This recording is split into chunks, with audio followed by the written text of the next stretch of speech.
Ya, Assalamualaikum warahmatullahi wabarakatuh. Perkenalkan, nama saya Devi Sindra. Saya perwakilan dari kelompok 6 Farmasi 4A. Di sini saya akan menjelaskan mengenai hormon reproduksi. Yang pertama adalah hormon reproduksi. Nah, hormon reproduksi sendiri ada 3 yang akan kita bahas, yaitu estrogen, progesteron, dan androgen. Seperti yang kita tahu, kalau estrogen itu paling banyak ada pada wanita, sedangkan androgen atau testosteron ini paling banyak ada pada pria. Nah, untuk estrogen ini yang paling banyak ada pada ovarium adalah estradiol, sedangkan untuk progesteron yang paling banyak pada manusia. Untuk androgen itu paling banyak adalah testosteron.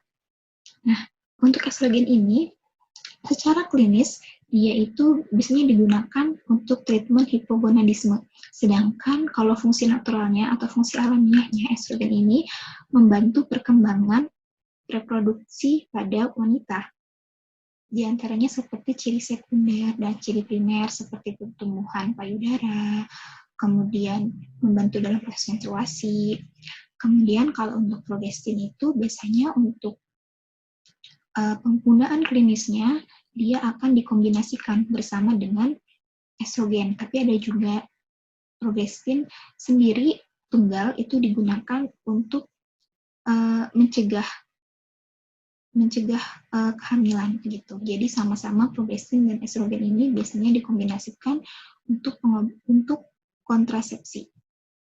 Nah, biasanya progesteron ini kalau alamiahnya dia akan mempertahankan endometrium, kemudian dia juga bisa membantu menginduksi sekresi dari endometrium. Nah, kalau untuk induksi sekresi endometrium ini biasanya digunakan untuk mempertahankan kehamilan, seperti itu. Selanjutnya adalah klasifikasi atau penggolongan obat dari hormon reproduksi. Nah, untuk hormon reproduksi ini ada yang bersifat agonis, ada yang bersifat antagonis. Langsung saja kita masuk ke hormon estrogen. Nah, hormon estrogen ini dari overview-nya kita bisa lihat bahwa ada banyak sekali golongan-golongan dari hormon estrogen ini. Di antaranya ada yang agonis dan ada yang antagonis. Untuk yang agonisnya, contohnya seperti GnRH antagonis, kemudian ada SERMs, dan lain-lain. Kita pertama akan membahas estrogen. Nah, secara umum, estrogen ini akan berikatan dengan hormon spesifik atau protein di luar inti sel. Dalam kasus ini ada di sitosol. Estrogen ini berikatan dengan protein. Nah, protein ini nantinya akan masuk ke dalam nukleus. Nah, pada saat mereka sudah berikatan membentuk kompleks seperti ini, dia akan memicu kofaktor. Ini adalah contoh kofaktornya. Nah, kofaktor ini akan mengaktifkan proses transkripsi. Pada saat transkripsi aktif, maka dihasilkanlah protein atau hormon. Nah, nantinya dia akan masuk ke dalam gen target. Nah, pada saat dia masuk ke gen target, akan menghasilkan efek-efek tertentu seperti proliferasi, diferensiasi, dan lain-lain. Gitu. Selanjutnya adalah antiestrogen atau reseptor antagonis. Nah, untuk antiestrogen ini ada 2. Di antaranya adalah full antagonis dan yang kedua adalah SERM. Nah, ini kalau SRM ini dia selektif estrogen reseptor modulator. Sedangkan kalau full antagonis ini dia adalah selektif estrogen reseptor down regulation. Kita akan membandingkan di gambar ini ada membandingkan antara estradiol dengan fulvestrant. Kalau estradiol sendiri merupakan salah satu golongan dari estrogen. Nah, apabila estradiol berikatan dengan reseptornya, maka dia akan menghasilkan kompleks dan menjadi aktivasi transkripsinya dan menghasilkan efek. Namun, berbeda dengan fulvestrant. Kalau fulvestrant ini, dia tidak akan menghasilkan proses transkripsi. Seperti itu. Nah, pada saat dia tidak menghasilkan proses transkripsi ini, maka tidak akan menimbulkan efek. Sama halnya seperti SERMs. SERMs ini, dia berikatan dengan estrogen reseptor. Kemudian, setelah dia berikatan dengan estrogen reseptor, dia masuk ke dalam kompleks DNA, tapi dia tidak terjadi transkripsi. Tapi bedanya apa antara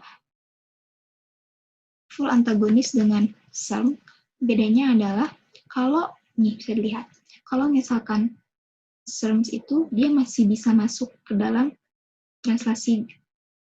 proses transkripsinya namun tidak terjadi transkripsi, namun untuk yang SERD atau SERD atau yang kita bilang tadi full antagonis, itu dia tidak terjadi proses masuk ke dalam nukleus, tapi dia langsung didegradasi.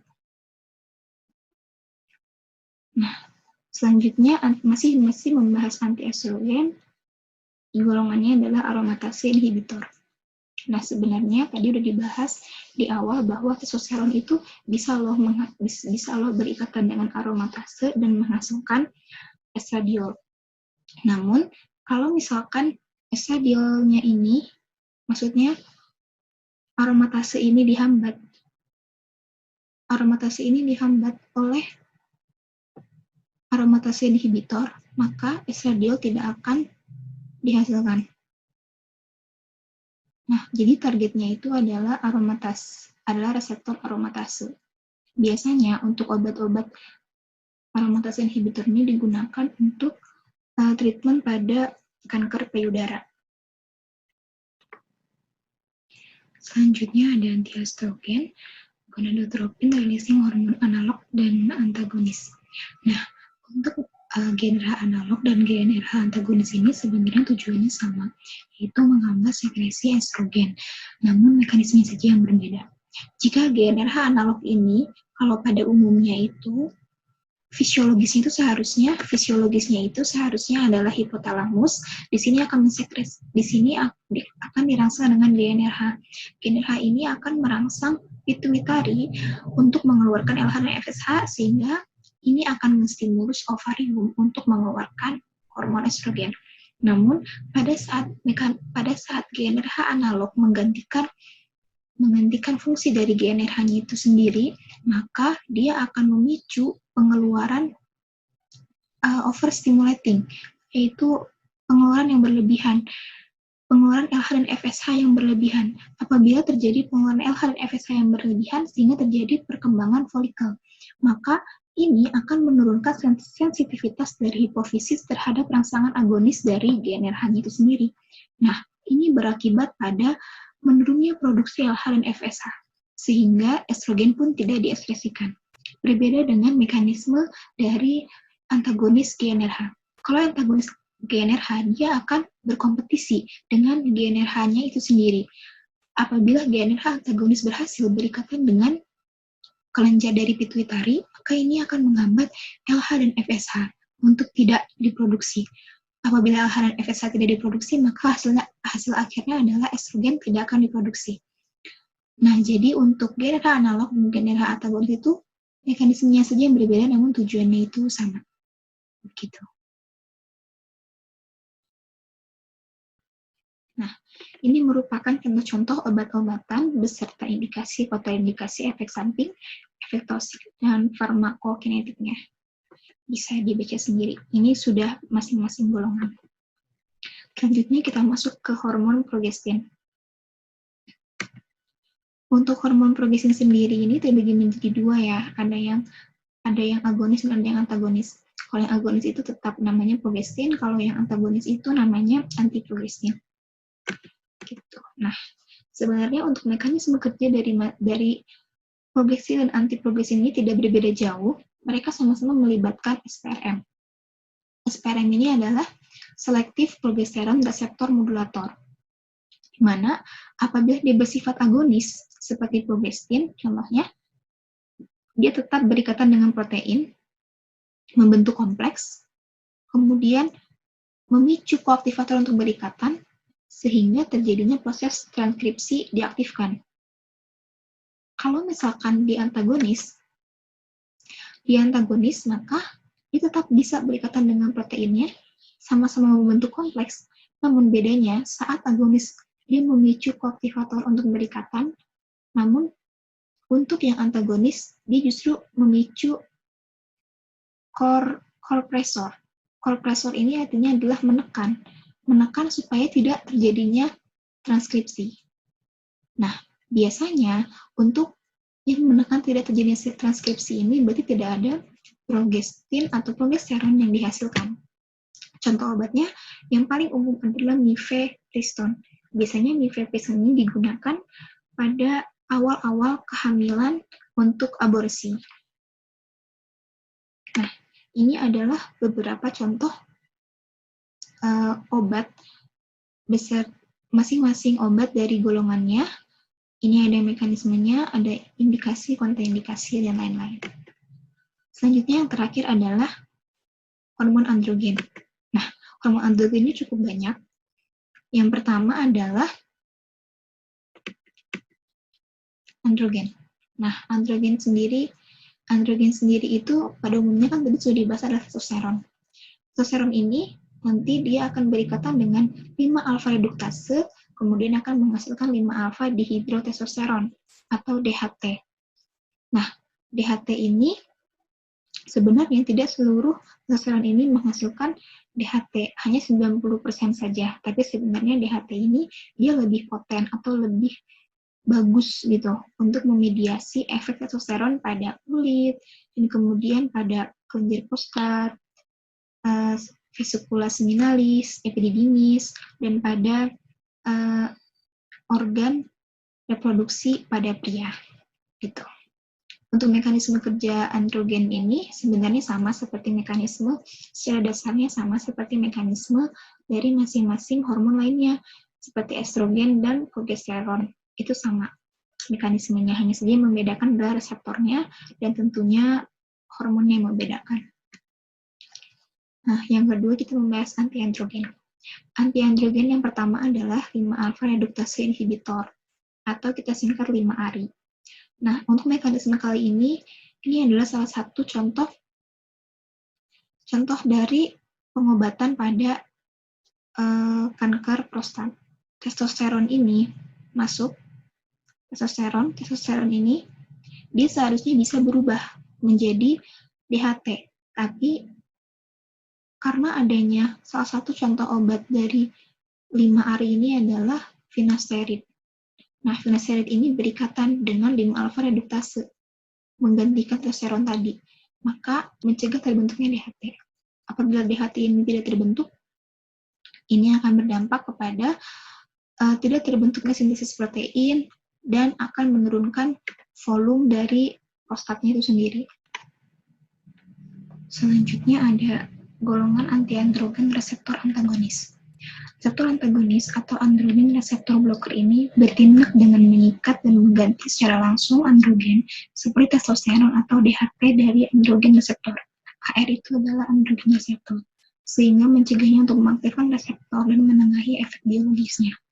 Jadi, seperti efek biologis yang aslinya itu adalah DHT atau hormon testosteron lainnya berikatan dengan androgen reseptor, sehingga akan mengaktifasi dan masuk ke dalam nukleus sehingga terjadinya transkripsi dan menimbulkan fungsi biologis yang semestinya. Namun antiandrogen ini akan memblok atau akan menginaktivasi dan tidak akan menimbulkan fungsi. Seperti itu. Jadi obat-obat dari reseptor antagonis ini akan berkompetisi dengan DHT untuk berikatan dengan androgen reseptor sehingga mencegah terjadinya transkripsi dan tidak menimbulkan fungsi yang sebagaimana mestinya. Salah satu contoh obat yang umum digunakan adalah flutamide. Selanjutnya ada anti-androgen gonadotropin releasing hormone analog dan antagonis. Sebenarnya untuk gonadotropin releasing hormone analog dan antagonis ini sudah dijelaskan pada saat hormon estrogen tidak mengeluarkan testosteron, namun mekanismenya berbeda. Mekanisme yang berbeda diantaranya, kalau misalkan di GnRH agonis ini, pada saat GnRH agonis berkaitan dengan kelenjar pituitari, maka dia akan memicu sekresi LH dan FSH. Apabila LH dan FSH ini telah disekresi, maka ini akan memicu testis untuk mengeluarkan testosteron. Nah, apabila hal ini terus-menerus terjadi atau terjadinya overstimulasi pada GnRH, maka ini akan memicu desensation, atau desensation itu artinya kurangnya sensitivitas dari kelenjarnya dan menimbulkan turunnya regulasi dari GnRH reseptor. Apabila ini terjadi, maka produksi LH pun akan menurun. Apabila LH produksinya menurun, maka testis pun tidak dapat menstimulasi untuk produksi testosteron. Itu untuk yang GnRH analog. Kemudian untuk yang GnRH antagonis itu sendiri, dia sama seperti estrogen yang tadi pada awalnya, yaitu dia menstimulasi kelenjar pituitari untuk mencegah pengeluaran LH dan FSH yang berakibat tidak ada stimulasi untuk testis mengeluarkan testosteron, maka testosteron pun tidak dihasilkan. Keduanya sama-sama tidak menghasilkan testosteron, namun mekanismenya saja yang berbeda. Yang terakhir dari anti-androgen ini adalah inhibitor dari stereosintesis. Nah, bagaimana ketoconazole ini dapat memicu anti-androgen itu sendiri, yaitu ini contohnya. Ketoconazole akan berikatan dengan reseptor CYP17, berikatan dengan kolesterol side chain cleavage di sini. Apabila ketoconazole telah menghambat ikatannya, seperti progesteron seharusnya berikatan dengan CYP17, kemudian testosteron harusnya berikatan dengan 5-alpha redukase, maka hal ini akan menimbulkan tidak terbentuknya testosteron atau tidak terbentuknya DHT dan hormon-hormon antiandrogen lainnya. Selanjutnya, ini adalah daftar obat beserta indikasi, kota indikasi, dan efek sampingnya. Bisa dibaca sendiri. Selanjutnya adalah infertilitas yang akan dijelaskan oleh rekan saya, Alvina. Dari saya cukup. Terima kasih. Assalamualaikum warahmatullahi wabarakatuh. Perkenalkan, nama saya Alvina Devianti. Saya dari Prodi Farmasi kelas 4A dengan NPM 021. Di sini saya akan menjelaskan contoh kasus dari hormon reproduksi, yaitu penyakit infertilitas yang terjadi pada pria maupun wanita. Sebelum lebih jauh, saya akan menjelaskan definisi dari infertilitas tersebut. Definisi dari infertilitas adalah ketidakmampuan sepasang suami istri untuk memiliki keturunan di mana wanita belum mengalami kehamilan setelah bersenggama secara teratur antara 2-3 kali per minggu tanpa memakai atau menggunakan metode pencegahan lainnya selama 12 bulan. Selanjutnya di sini ada prevalensi. Prevalensi yang terjadi pada pria di seluruh dunia. Di sini kita bisa lihat bahwa terdapat prevalensi yang lebih besar antara 7-9,99% di dunia. Selanjutnya ada prevalensi yang terjadi pada infertilitas wanita, yaitu dengan presentasi yang paling rendah terjadi pada negara sebaran Afrika. Selanjutnya ada di patofisiologi infertilitas pada pria. Yang pertama, pada pria usia lebih dari 40 tahun akan meningkatkan resiko abnormalitas struktur kromosom di sperma, sehingga akan menurunkan kualitas sperma. Terdapat 2 patofisiologis yang terjadi pada pria. Yang pertama ada defisiensi gonadotropin yang akan menyebabkan menurunnya sperma bahkan agiospermia. Yang kedua ada kerusakan DNA sperma, yaitu menghasilkan atau menyebabkan menurunnya kualitas sperma. Selanjutnya, sebelum membahas patofisiologis infertilitas pada wanita, sebelumnya saya akan menjelaskan bahwa di otak ini terdapat hipotalamus dan pituitary gland. Hipotalamus akan memproduksi GnRH atau yang biasa disebut gonadotropin. Gonadotropin ini akan menstimulasi pituitary gland, akan menstimulasi untuk memproduksi hormon FSH dan LH yang biasa disebut follicle stimulating hormone atau dan luteinizing hormone. Selanjutnya, hormon FSH ini akan menstimulasi atau merangsang beberapa folikel untuk berkembang menjadi banyak di ovarium. Selanjutnya, banyaknya perkembangan folikel dan mulai memproduksi estrogen atau yang biasa disebut hormon untuk siklus mens. Banyaknya folikel yang membantu menstimulasi LH di pituitary gland, dia akan merubah banyaknya folikel dan menyebabkan ovulasi.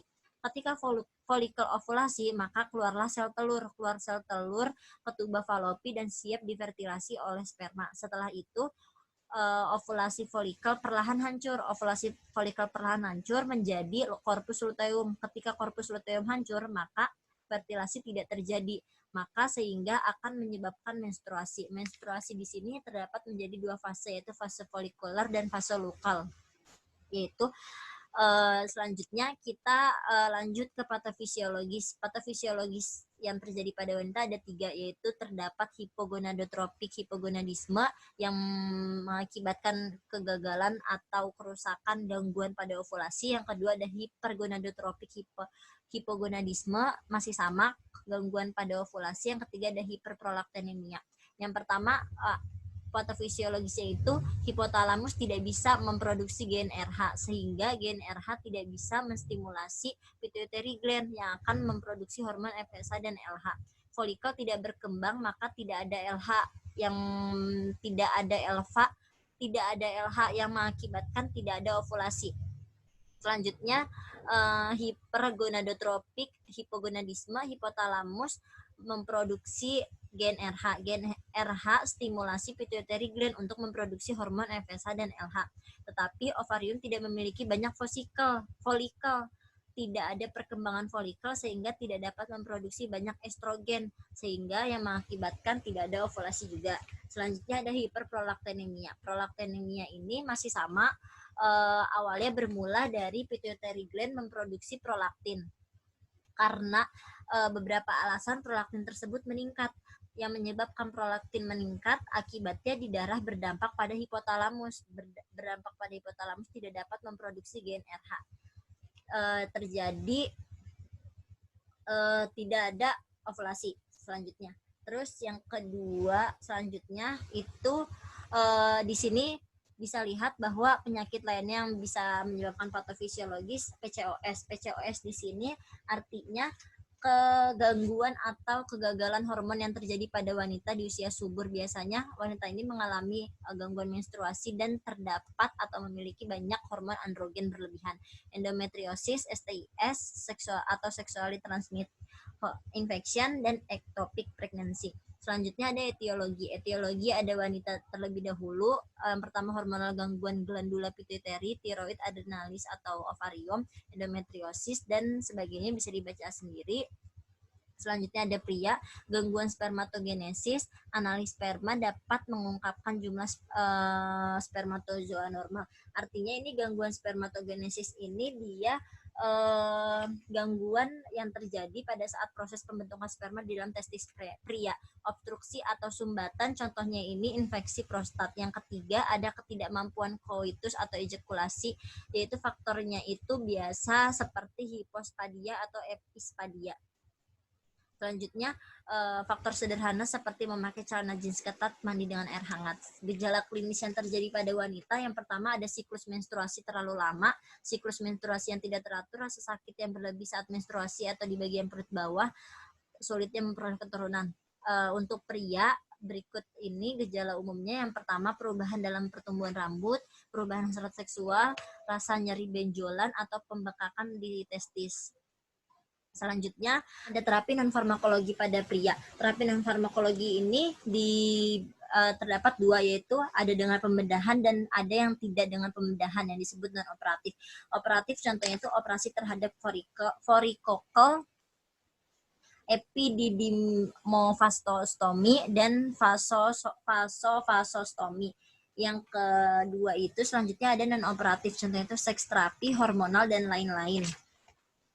Terapi farmakologi pada pria, sesungguhnya untuk terapi farmakologi pada pria, infertilitas yang terjadi pada pria ini kurang efektif. Makanya obat-obatan ini ditunjukkan untuk disfungsi ereksi pada pria, bukan infertilitas yang terjadi pada pria. Terapi obat tersebut, contohnya itu ada 3 golongan, inhibitor fosfodiesterase, regimen substitusi testosteron, alprostadil. Yang pertama, mekanisme kerja dari inhibitor fosfodiesterase yaitu terjadi pada di sini, yang karena menginhibisi katabolisme CGMP menjadi neurotransmitter vasodilatasi jaringan korpus cavernosum oleh inhibitor fosfodiesterase tipe 5 di sini, sehingga kadar CGMP ini meningkat dan menyebabkan relaksasi otot polos. Relaksasi otot polos tersebut jadinya merelaksasi. Selanjutnya ada farmakodinamik.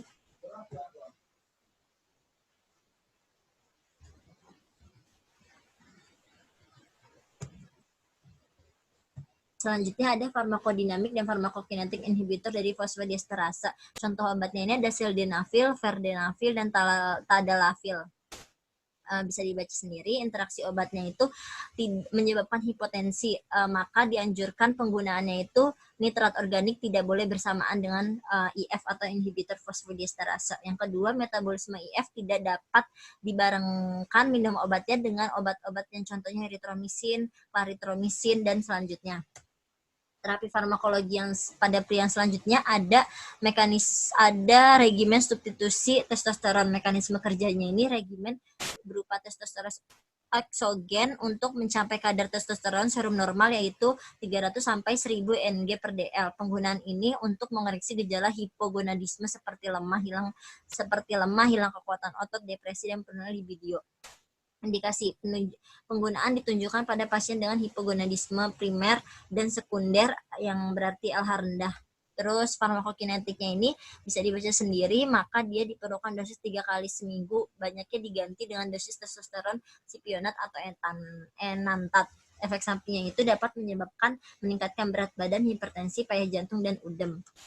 Selanjutnya ada alprostadil. Alprostadil di sini mekanisme kerjanya ini dikenal sebagai PGE1, yaitu stimulan adenyl siklase yang menyebabkan peningkatan produksi CAMP, neurotransmitter yang menimbulkan relaksasi otot polos, arteri, dan sinusoid corpus cavernosus. Indikasinya itu digunakan untuk disfungsi ereksi karena sudah terbukti berpotensi kecil untuk menimbulkan ereksi yang memanjang.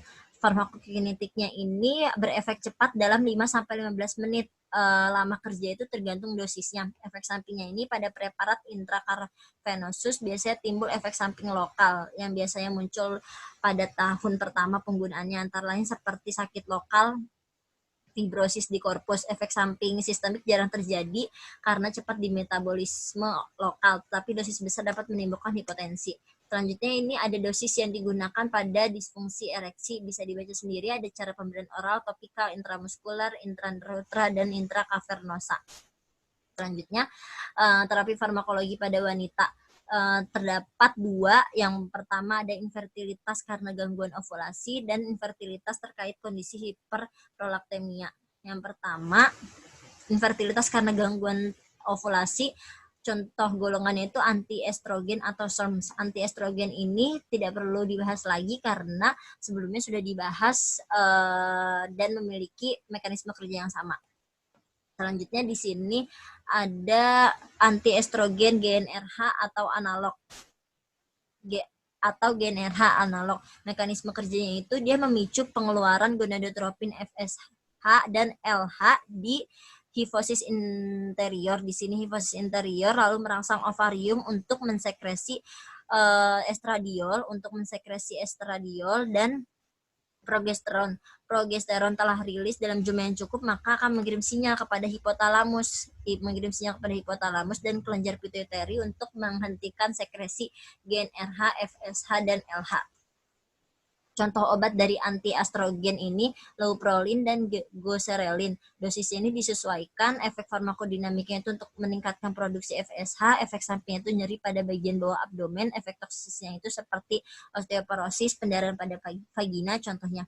Indikasinya itu wanita yang mengalami sindrom ovarium polikistik atau SOPK. Kontraindikasinya itu tidak diperuntukkan pada wanita yang kelenjar pituitarinya tidak berfungsi secara normal. Yang terakhir ada agonis dopamin. Contoh obatnya itu ada bromokriptin. Mekanisme kerja dari agonis dopamin ini, reseptor D2 agonis berikatan dengan dopamin reseptor di anterior pituitari sehingga mencegah sekresi prolaktin. Dosisnya ini yang digunakan 1,25 mg sekali sehari pada malam hari sebelum tidur. Biasanya dinaikkan antara 5-7 mg per hari. Farmakodinamiknya itu membantu kinerja dari dopamin. Efek sampingnya itu seperti efek samping ringan yang mual, muntah, konstipasi, sakit kepala, efek toksiknya kejang, stroke, serangan jantung, indikasinya infertilitas. Kontraindikasinya berhati-hati bila memiliki gangguan pembuluhan darah, penyakit jantung, penyakit hati, dan pernah mengalami preeklamsia. Sumber yang kita gunakan ada farmakologi, e-book farmakologi dari Kacung, dan Goodman and Gilsman, yaitu manual farmakologi and terapeutik. Terima kasih. Sekian presentasi dari kami. Mohon maaf bila ada kesalahan. Assalamualaikum warahmatullahi wabarakatuh.